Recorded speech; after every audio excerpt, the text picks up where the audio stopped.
आज माननीय राजसाहेबांनी लातूर ग्रामीण विधानसभा मतदारसंघाच्या बैठकीमध्ये माझ्या आत्तापर्यंतच्या सर्वसामान्य जनतेविषयी शेतकऱ्यांविषयी मी जे लातूर ग्रामीण आणि पूर्ण महाराष्ट्रामध्ये मराठवाड्यामध्ये काम केलं आहे त्या कामावरती विश्वास ठेवून आणि या मतदारसंघामध्ये जे संघटन सर्व महाराष्ट्र सैनिकांनी मिळून केलेलं आहे त्याच्यावरती विश्वास ठेवून आज माझी उमेदवारी लातूर ग्रामीण विधानसभा मतदारसंघासाठी माननीय राजसाहेबांनी जाहीर केलेली आहे आणि त्याबद्दल मी राजसाहेबांचा खूप खूप आभारी आहे। अमित साहेबांचा आभारी आहे, मी वहिनींचा आभारी आहे, सर्व मनसेच्या नेत्यांचा की मला या लातूर ग्रामीणसाठी एक विधानसभेसाठी संधी त्यांनी जी दिलेली आहे त्याबद्दल सर्वांचा मी आभारी आहे। संतोष भाऊ तुम आगे बढ़ो, हम तुम्हारे साथ हैं। दुसऱ्या बैठक आहेत, लातूर ग्रामीणची पहिली बैठक होती, आता उदगीरची बैठक सुरू आहे। तर लातूर ग्रामीण मध्ये म्हणजे आता साहेब कोणत्या माहिती करतात आता मला त्याची काही कल्पना नाही।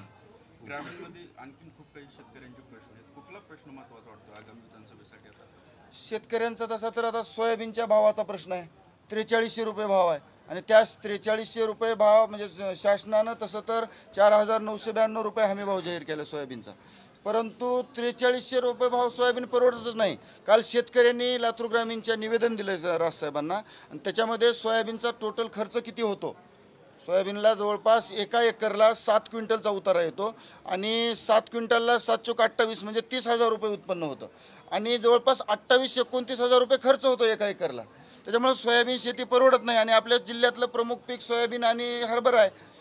पीक विमा मिळत नाही आहे, कुठंच अनुदान मिळत नाही। रेणापूर तालुका दुष्काळग्रस्त जाहीर झाला, शासन म्हणतंय तालुका दुष्काळग्रस्त आहे, परंतु या विमा कंपनीला तालुका दुष्काळग्रस्त वाटला नाही, त्याच्यामुळे विमा कंपनीनं विमा जाहीर केला नाही। म्हणजे विमा कंपनी लोकांना फसवते पूर्ण तालुक्यामध्ये जिल्ह्यामध्ये सगळीकडेच। हा प्रमुख प्रश्न आहे, ऊसाचा प्रश्न आहे, म्हणजे असे अनेक प्रश्न आहेत शेतकऱ्यांसंदर्भातले।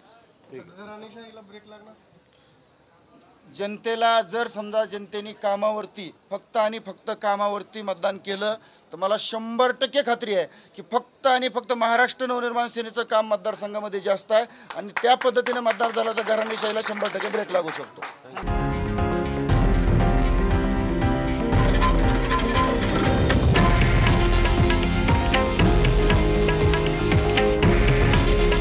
हे आहे देशातील नंबर 1 न्यूज नेटवर्क आणि आपण पाहत आहात TV9 मराठी।